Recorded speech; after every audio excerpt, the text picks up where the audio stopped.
হরে কৃষ্ণ। সর্বপ্রথম আমার পরমারাধ্য গুরু মহারাজ জগৎগুরু শিলা প্রভুপাদ পূর্বতম আচার্যদের শরণ কমলে প্রণতি জ্ঞাপন করছে। তার সঙ্গে সমস্ত ভক্তবৃন্দ শরণ কমলে বৈষ্ণবীয় প্রণতি জ্ঞাপন করছে। বাঞ্ছাকল্পতরু বৈশ্য কৃপা সিন্ধু ভয়বচ পতিতানং পাবনভ্য বৈষ্ণব নমো নমঃ। হরে কৃষ্ণ। আগে আমি শ্রীকৃষ্ণের জন্মাষ্টমী লীলা বলছি, জন্মলীলা। এরপরে কংস দেবকী বসুদেব সাথে কি লীলা হয়েছে এটা বলছি।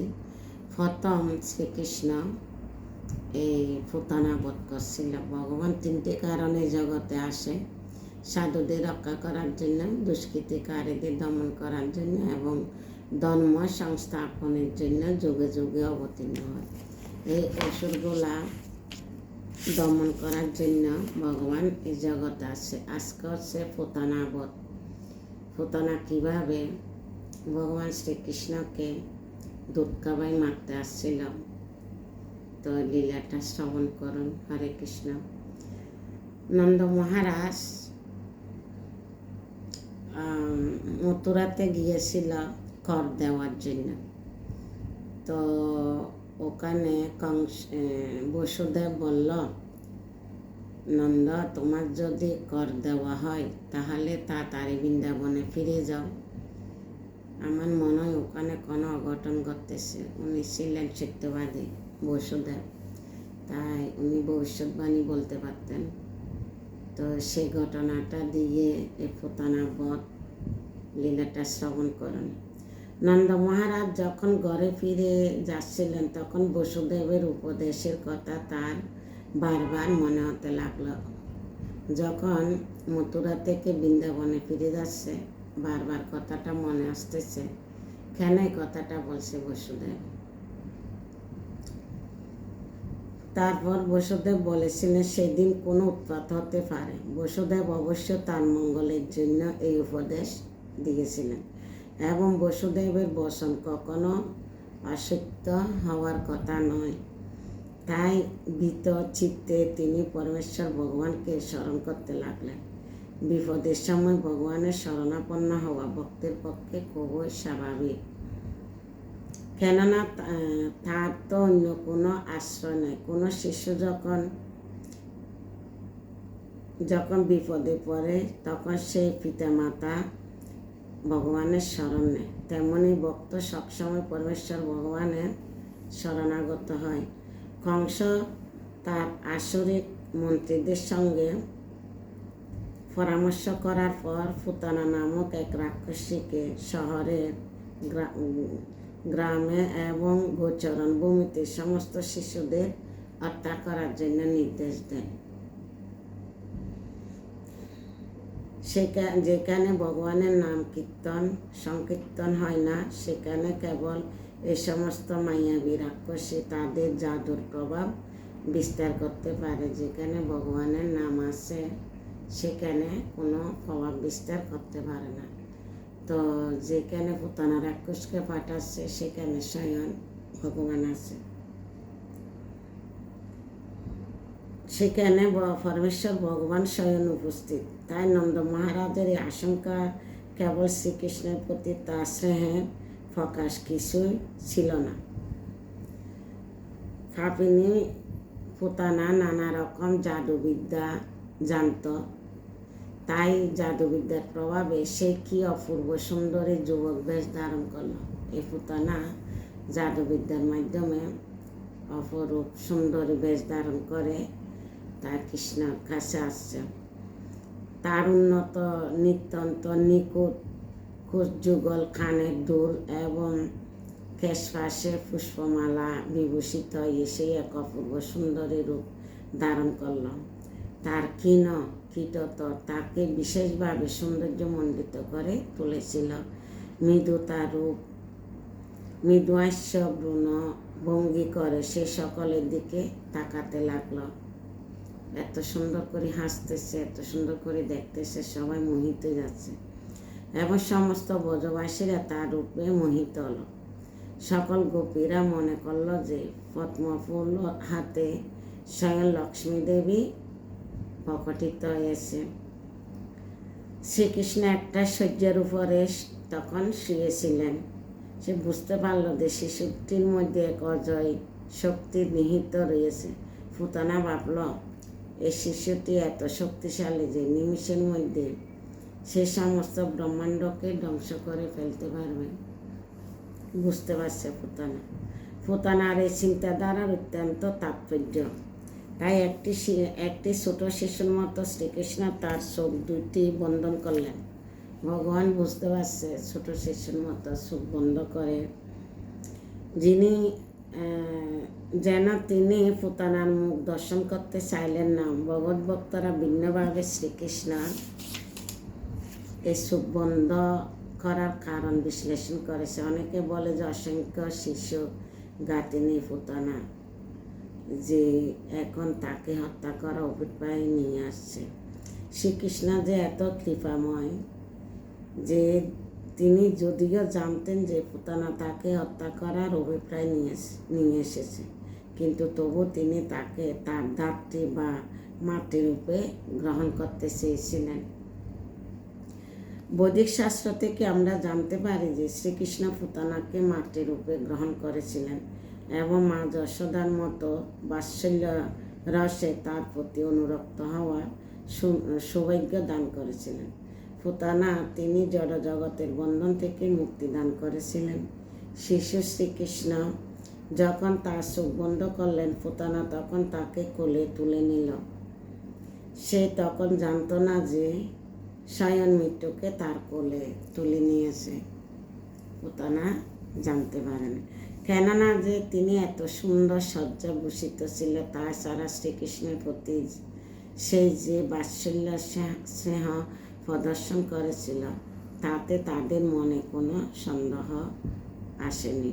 তা বুঝতে পারেনি যে সে একটা সুন্দর খাপের ঢাকা তলোয়ার।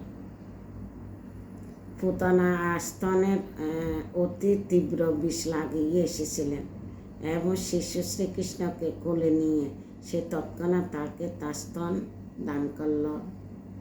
কোলে নিয়ে দুধ পান করাচ্ছে যাতে সে স্তন পান করা মাত্র তার মৃত্যু হয়।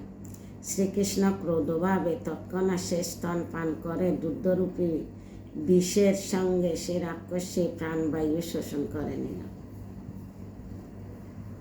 শ্রীকৃষ্ণ এত কৃপাময় যে সেই রাক্ষসী যেহেতু তার বুকে দুধ দান করার জন্য তার কাছে এসেছিল, তাই তিনি তার মনোবাঞ্ছা পূর্ণ করেছিলেন। পুতনার একটু চিন্তা করছিল, একটু সুন্দর বালক আমি কোলে নিতে পারতাম। ভগবান বলছে যথার্থ মনে মনে চিন্তা করছিলাম। তার বলছে যে আমি দুধ খাওয়াতে পারতাম, তাও বলছে ভগবান যথার্থ। তারপর বলছে যদি দুধে বিষ খাবায় মারতে পারতাম, তাও বলছে যথেষ্ট। তিনটা পূরণ করছে ভগবান। তারপর শ্রীকৃষ্ণ এত কৃপাময় যে সেই রাক্ষসী যেহেতু তার বুকের দুধ পান করার জন্য তার কাছে এসেছিল, তাই তিনি তার মনোবাঞ্ছা পূর্ণ করেছিলেন আর তার বিভৎস কার্যকলাপ বন্ধ করার জন্য তাকে তৎক্ষণাৎ সংহার করেছিলেন। আর শ্রীকৃষ্ণের দ্বারা নিহত হওয়ার ফলে সে মুক্তি লাভ করেছিল। ভগবানের হাতে নিহত হওয়ার পরে মুক্তি দান করছে। শ্রীকৃষ্ণ যখন তার প্রাণবায়ু শুষে নিল তখন পুতনা হাত পা সরিয়ে মাটিতে লুটিয়ে পড়ল, আর্তনাদ করতে লাগলো, ছেড়ে দাও আমাকে, ছেড়ে দাও। সে বিকটভাবে আর্তনাদ করতে লাগলো এবং তার সমস্ত শরীর ঘামে ভিজে গেল। এইভাবে আর্তনাদ করতে করতে যখন তার মৃত্যু হলো তখন চারিদিকে এক প্রচণ্ড শব্দ হলো। নদ নদী গিরি তরু দরুণী কেঁপে উঠল। লোকেরা মনে করল যেন চারিদিকে বজ্রপাত হচ্ছে। এভাবে পুতনা রাক্ষসী বিভূষিত সমাপ্ত হলো। তখন তার বিরাট রাক্ষসী রূপ প্রকাশ পেল।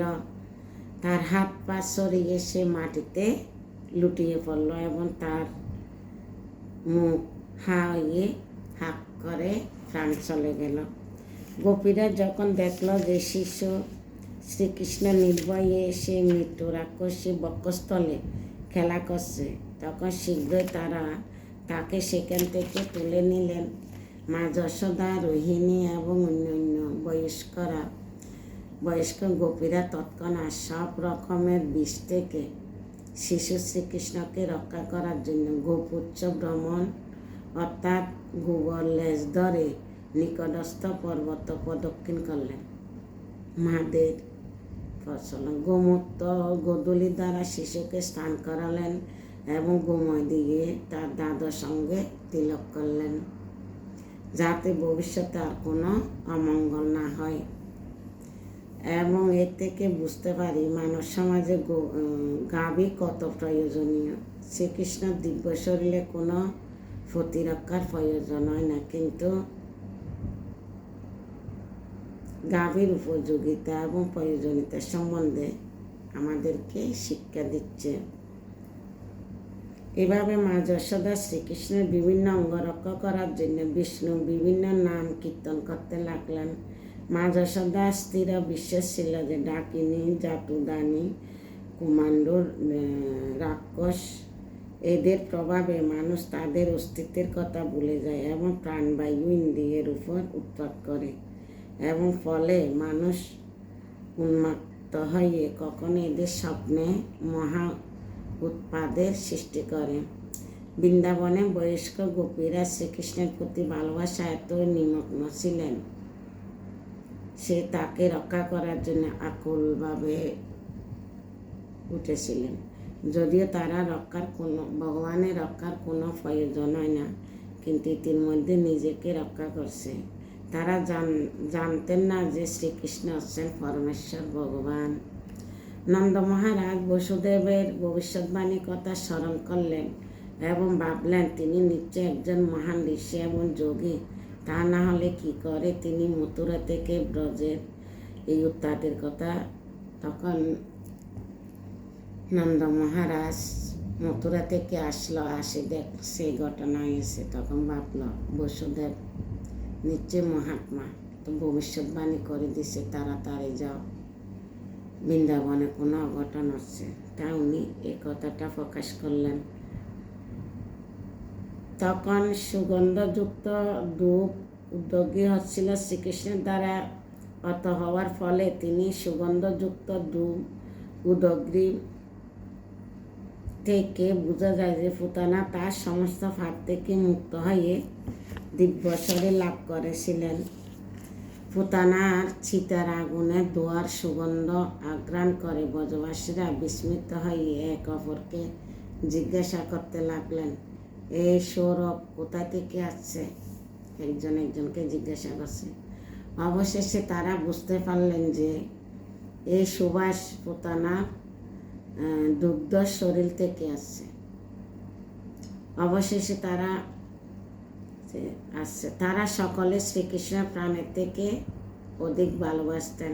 তাই পুতনা বধের পর তারা শ্রীকৃষ্ণকে অশেষ আশীর্বাদ করলেন।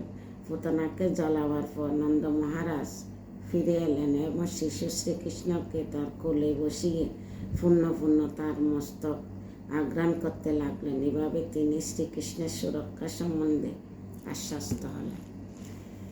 এভাবে পুতনা বধ হল। পুতনা কীভাবে ভগবানকে দুধ খাওয়ালো এবং ভগবানের হাতে মৃত্যু হয়ে ভগবত ধামে গমন করলো। ভগবান সাধুদের রক্ষা করার জন্য, দুষ্কৃতিকারীদের দমন করার জন্য এবং ধর্ম সংস্থাপনের জন্য আসছে। এই অসুরদেরকে দমনও করতেছে, সংহারও করতেছে এবং অসুরারা উদ্ধার হয়ে ভগবত ধামে পৌঁছে যাচ্ছে। আমরা সবাই এক একজন অসুর। আমরা যদি ভগবানের চরণ আত্মসমর্পণ করি তাহলে আমরা এই জন্মে ভগবত ধামে যেতে পারব। হরে কৃষ্ণ। সবাইকে প্রণাম, বলতে মার্জনা করব।